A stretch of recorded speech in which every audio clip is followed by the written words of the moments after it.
Millis TV land. Brooks Corl here for Millis Community Media with my partner, Paul Aten. Hi, Paul. Brooks, great to see you. Always good to hang out on the kickoff with you, my friend. I always look forward to it.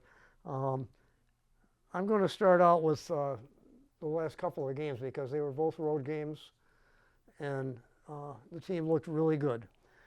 Near perfect performance by the defense, especially on Friday, September 20th. At Division VI Weston High School, Weston came in with a 2-0 record, wins against Boston Latin and Medfield. Final score that night was Millis 28, Weston 7. Yes, I know we've divided and conquered over the last two games. You had the opportunity to go to Weston. Yeah. I'll talk about Blackstone Millville in a minute. When I saw the score, 28-6, Yeah. I'd be lying if I said it wasn't 28-7. Oh, sorry, 28-7. I was a little bit surprised. I mean, I felt like Mills could win that game, but to win it so decisively. Brooks, let's start. Obviously, defensively, they gave up 7 points. Can you talk to a little bit about what you've witnessed on the defensive side? Well, the defense was almost perfect. They really controlled the game just about all the time. Very aggressive, fast defense, 1 interception, effective pursuit of the run game. Offensively, we didn't do too bad either. Yeah, so you mentioned offense. Obviously, scored 28 points. Can you give us some of the highlights of, Sure. of that side of the ball? Yeah, real quick. Just 5 minutes into the first quarter, touchdown pass from quarterback Owen Caulfield to running back Lamb Cravey. Extra point kick by Jack Carter. Mohawks 7, Wildcat nothing. The game is only 7 minutes old at this point. 4 minutes later, Carter, 51-yard TD run and kicked the extra point. 14-0 first quarter, Millis lead. Less than a minute into the second quarter, this is going fast. Carter, 51-yard TD run, great blocking through the backfield. Extra point kicked. 14-0 first quarter, Millis lead. 4 minutes later, Carter, 51-yard TD run and kicked the extra point. Backfield blocking, very effective. 14-0 first quarter, Millis lead.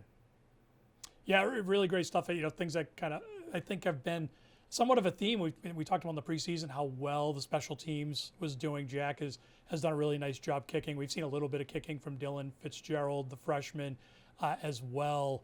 But really great start. Long touchdowns this season is the theme too.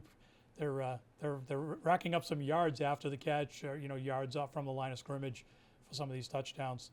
Okay. Well, I've got to tell you, less than a minute into the second quarter, 59-yard TD pass, Cravey to Carter, extra point by Carter. So the halftime score was Millis 21-7. Yep, really impressive stuff. Again, thrilled, but boy, they really surprised me with the offensive production. Of course, we talked about this the preseason. They were able to score and hold teams, in check defensively. So you got to see a lot of that in Weston. Anything else from Weston? Yeah, one more thing. 3 minutes left in the third quarter. 14-yard Cravey touchdown run and Carter's fourth extra point kick. By the way, a lot of the setup from that lay on the defense. Yeah, absolutely. Defenses, certainly what I witnessed in Blackstone, if we shift gears for a second, is a little bit of bend but not break, right? They played really, really well. Blackstone had a couple of drives, but Millis was able to force them into second and third downs and eventually take the ball over, via punt or turnover on downs. And we had our share of the penalties, but we didn't have anywhere near the number of gifts received versus gifts given versus gifts received. Yeah, certainly a similar theme in Blackstone, although I thought both teams played a pretty good game. There was a couple interesting calls in the Blackstone Millville game as far as roughing and things like that you wouldn't like you'd like to not see, but ultimately a pretty good game by both teams. And I think that the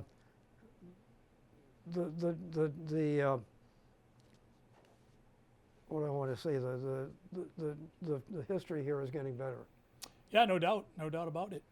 Okay, well, that's about what I've got, Paul. Yeah, so let's shift gears to their third win of the season, a 16-7 win over Blackstone Millville. I had the opportunity to go to that game, and really defensively, we'll start the defensive side of the ball because I think they're really setting the tone. they hold another team to 7 points, right? So if you're keeping score at home, nobody's scored more than 7 all season. Let's hope they can continue that with the upcoming game that we'll talk about next time we meet with you all for David Prouty, which happens really quickly. And then I know you're gonna talk to a little bit about Bellingham in a few minutes. A game coming up, a big league game. But if we think back to Blackstone Millville, defensively, Alex Barrett, Jason Fournier from his safety corner position, they pick up 3 sacks each at really, really, really critical times. And I can't say enough about the motor of Alex Barrett. He played a high intensity game throughout. I was really just, I think folks that I was sitting around was starting to just realize just how hard and the energy he was playing with. Additionally, defensively, Captain Pat Halloran back on the field. I believe he had 11 tackles. Jack Carter chipped in with a handful of tackles.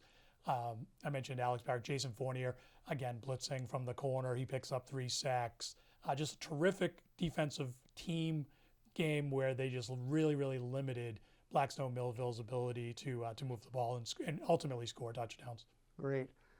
Now, I know injuries always play a role, but I don't think we're in bad shape. I think some of our defenders are beaten up more than we are. Yeah, you know, this time of year, you're always going to have a couple injuries. Obviously, you saw Weston, Owen Caulfield go down with an injury. Hopefully he'll be back soon.